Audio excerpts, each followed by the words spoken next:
Before we get started with the video, I just wanted to come on here and address a couple of things that I was kind of thinking about while I was editing the video. For one thing, I am very aware that I'm not wearing my rose-colored glasses, and if you've seen my other videos, you would know that I make a promise that for every superhero movie, I will do the review with the red tinted glasses. I just wasn't focusing on that, and I was just so excited to get this review out and to get back on the horse that I just completely forgot about it. And so yeah, I apologize for that, but I'm wearing them right now. So, and I will still be doing my follow-up review for Spider-Man Homecoming. Also, and speaking of the follow-up review, I had to take out the entire spoiler section for this video just because this was going to end up being a 30-minute long video. It's already too long. So I figured I would just take the spoiler section out of this video and place it into my follow-up review. So I will do the follow-up review and then I will show the spoiler section from this video. So yeah, make sure you guys are looking out for that video if you want to see the spoilers that Kyle and I were talking about. It was such a great conversation, I didn't want to cut any of it. So yeah, I just went ahead and saved that clip and I will place it into that other video. So yeah, that's all I have for this message, and I hope you guys enjoy this Spider-Man Homecoming review with my friend Kyle. Let's go. Hey, how's it going, guys? It's Jules Alexander, and I'm back with another episode of the Backlot Review.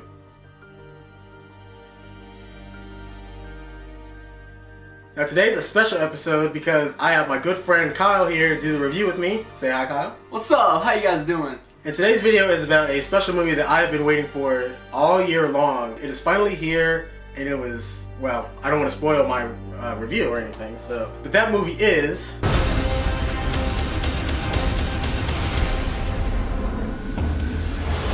So yeah, Spidey is back, and this time he is finally home with the other heroes of the Marvel Cinematic Universe, rather than off on his own doing whatever this is.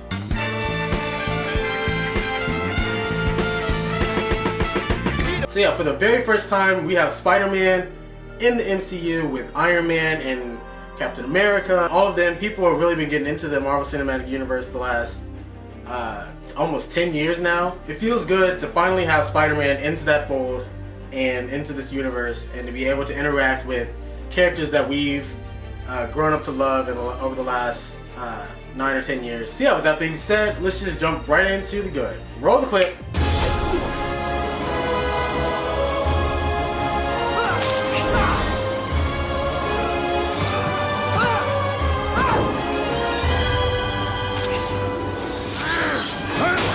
One of the best things about this movie was that Tom Holland is literally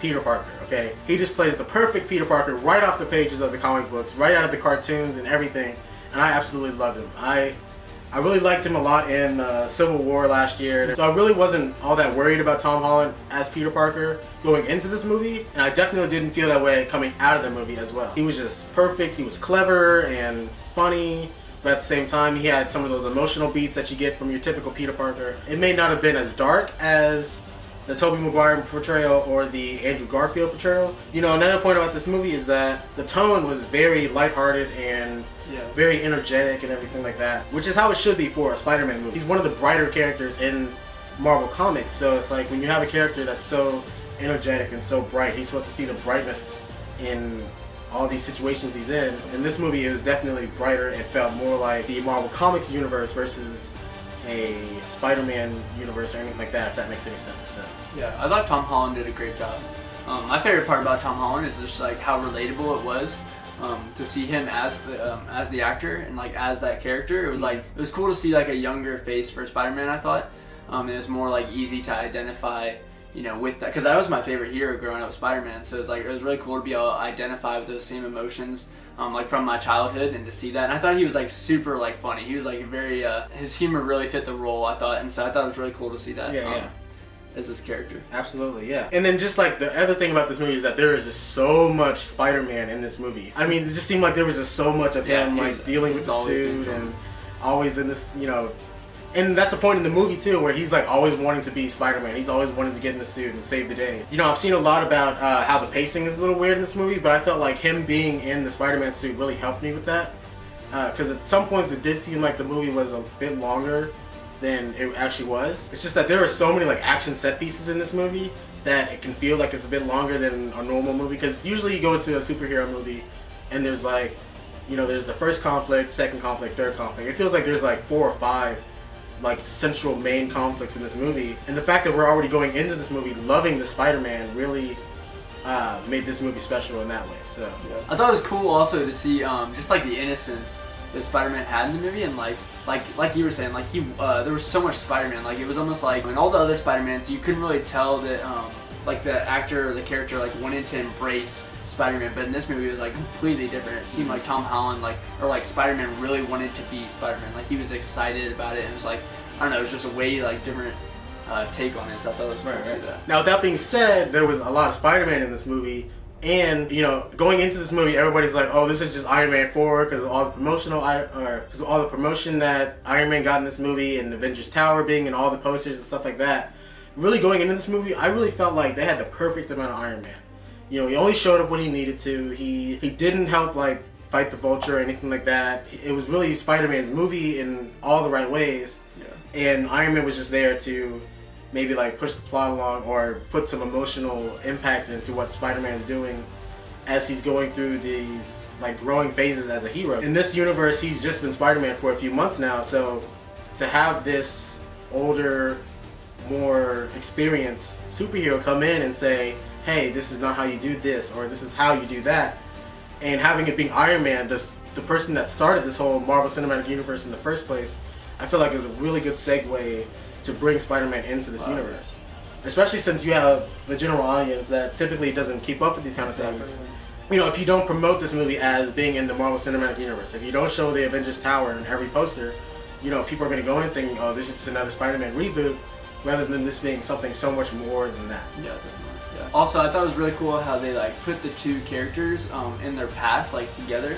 Mm-hmm. They kind of took Iron Man and his father, and then also like Spider-Man and like in his whole situation. Like they fused those two stories together really well. Right. With that like relationship, and I thought that was really cool to see that, especially because like knowing that Iron Man was going to be in the movie, it was kind of like, okay, like what part is he going to play in this? Right. But it was really cool to see how they like fuse those two characters together to create that relationship. Absolutely. So yeah, I think overall the good about this movie really comes down to like the whole story and the message as a whole. It was very inspirational. Again, just like Wonder Woman was last month, this movie I found a lot of really inspirational points in it. In particular, one scene that mirrors a famous scene from one of Spider-Man's old comic books where he's underneath a bunch of rubble and he's trying to, he's struggling to get out, and in this movie they really hit it hard with that scene, because it was like he's screaming out and it's like this kid, it's this 15-year-old kid trapped underneath this rubble, and for a second there you forget about all the fantastic powers and all the web swinging through the city or whatever. You forget all that and you just imagine in your head that's a 15-year-old kid trapped underneath this rubble. There's even a cool part in that scene where it's half Peter and half Spider-Man, which also mirrors a lot from the comic books as well. And just like he sees that in the water and the reflection or whatever, that inspires him to use all the strength that he has, and he pushes the rubble up. And I thought that was like one of the most inspirational scenes this year that I've seen. So I mean, again, with that and the No Man's Land scene from Wonder Woman, those are just two like super inspirational movies, and those coming from two superheroes that I've grown up to love all my life, basically. That's really something special that I found about this movie, and I really hope to see that a lot more with movies coming in the future. And then the last good point I want to hit on this movie was the Vulture. I thought Michael Keaton as the Vulture was really, really surprisingly good. Now I say surprisingly because typically in these Marvel Cinematic Universe movies, the villains aren't exactly like the star of the show half the time, and they've kind of fallen flat on like a few different villains. So to have Michael Keaton come in and play this charismatic and menacing, threatening villain, and he's just I just love his personality. It's almost like kind of a guy that if I was a dad or something, I could go and hang out with at like a bar or something like that, but then he has like this sketchy thing going on behind the scenes or whatever, and so it just seemed like I should really want to like this villain and to kind of see from his point of view or whatever. But at the same time, he's still that despicable, I want to do what I want to do and nobody's going to stop me kind of villain. So I really appreciated that. And just the fact that this story and the Vulture was such a small scale, it wasn't like I'm going to destroy the whole city or whatever. It wasn't I'm going to destroy the world with this giant blue light beam that comes out of nowhere. It was just simply he wanted to run his business and to get ahead of the game. I thought that was a really cool way to have this villain in this universe. So Yeah, it's super cool. alright, so now we're going to jump into what little I thought was bad about this movie. So let's go ahead and jump into that.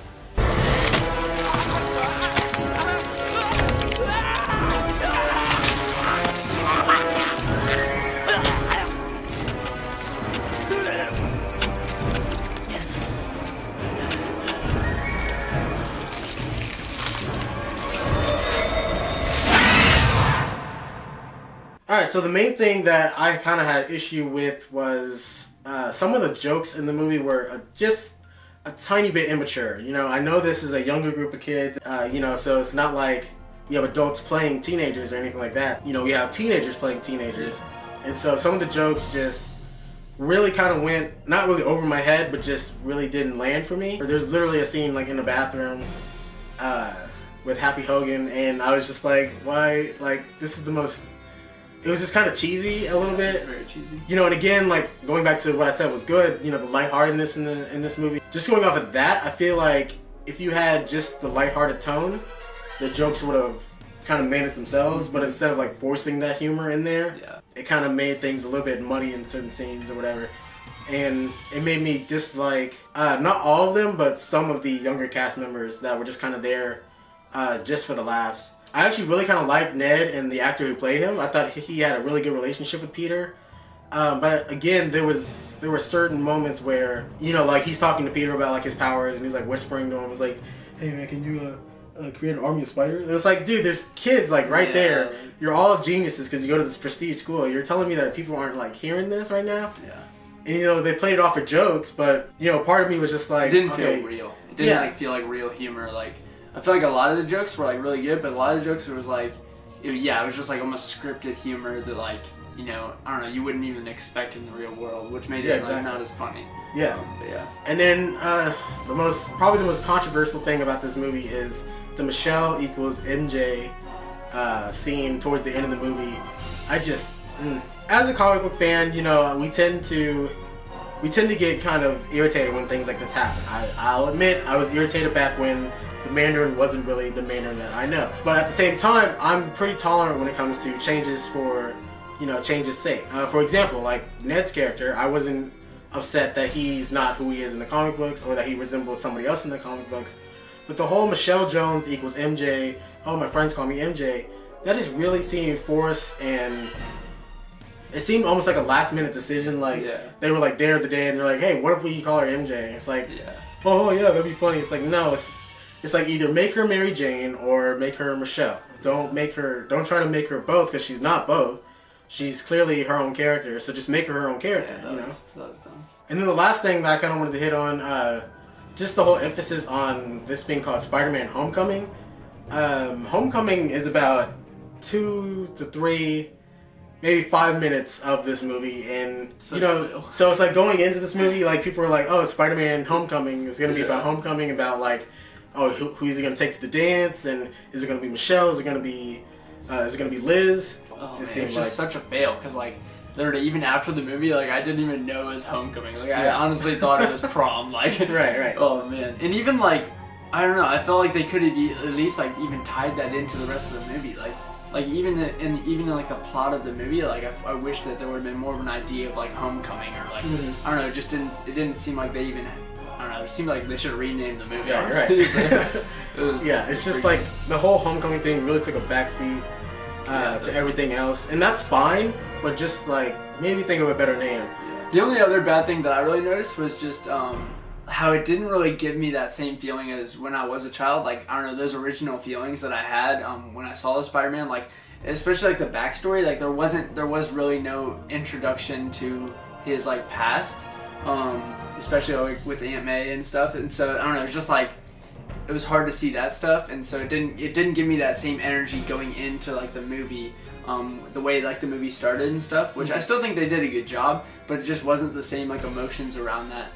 So I think they could have done a better job with that to at least explain to some of the people, because some of the people, you know, this could be some kids like first Spider-Man they've ever seen, and so absolutely. If they don't understand that, it doesn't give them the same emotions around Spider-Man and stuff. Right.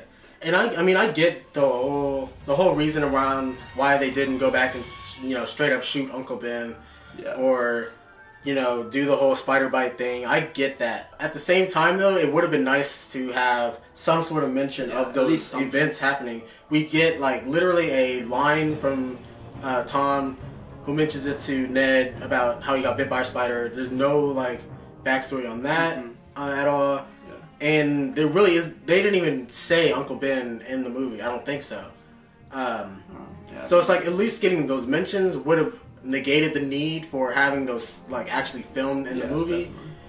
Just having those, you know, just having Aunt May say, you know, ever since your Uncle Ben died, something like that. At least a comment or a statement or something that's like, oh yeah, that happened, or like at least like making it seem like there was an actual event. You almost wonder like, is there something else? Right. Like, exactly. is there another story? I don't even know. It confuses you a little bit. Right. Exactly. So it's like, and at this point, we're getting to the point where it's going to be too late for them to go back and to say those things. Yeah.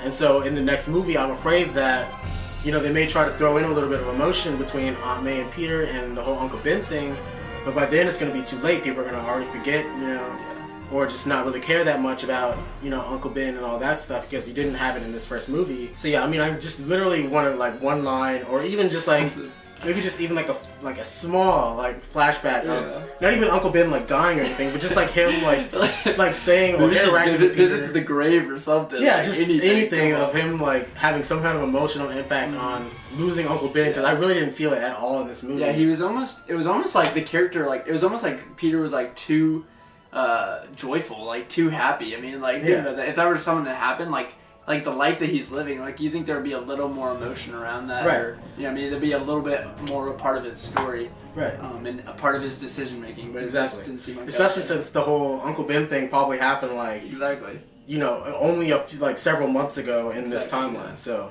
but yeah, we'll see if he has any emotional impact with that later on. Again, it may be too late by then, so we'll just have to wait and see. Alright, so now we covered the good and the bad, so now you guys know what time it is. It is time for spoilers. Let's hit it. Godspeed, Spider-Man.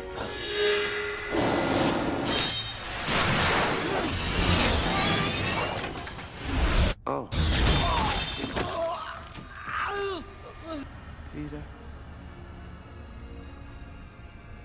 Don't tell Harry.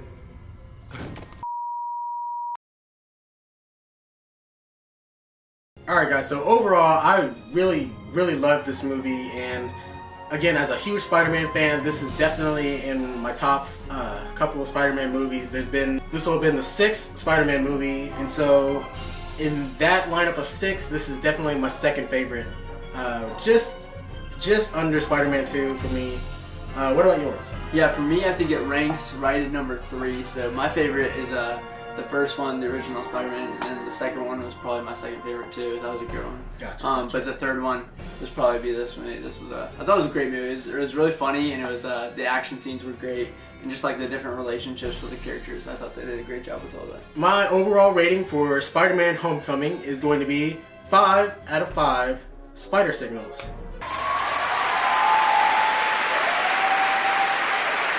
And my rating for this movie is going to be 4 out of 5. If you guys have been here before, you know that this is not the end for me with this movie. I'm going to do a follow-up review that'll hopefully be put up next week. That'll give my absolute final rating for the movie. And yeah, also I just want to kind of apologize for not uploading the last few weeks or so. You know, to be honest, I really didn't care too much to see some of the later June movies after Wonder Woman. Just like, I mean, Cars 3, Transformers, and Despicable Me 3. Those are just really, you know, they were falling short with other reviewers. And, you know, at the time, I'm actually working on a pretty big project for this channel right now. So I just kind of been busy with that, and so yeah, I just really wanted to get to this movie and do this one, and I'm gonna keep going with Planet of the Apes and all those other movies the next couple of weeks as well. So again, apologize for those reviews. If you would like to see me do those movies, and you know, I'll go out and see them and then do my reviews on those, just let me know in the comment section down below. I also did film a Mummy review, but again, that movie really just didn't excite me or really do much for me, so I just didn't really care that much about it when I was working on this other big important project of mine. So If you would like to see me upload that as well, even though it's a little late, just let me know. So yeah, this has been the Backlot review with Jules and my friend Kyle. If you want to check out what he does outside of this, you can go check him out on Instagram at Kyle Kofelt, and I'll have a link to that in the description down below, as well as my stuff. And make sure you guys like and subscribe if you would like to. And don't forget to go out there and live fearlessly. See you next time.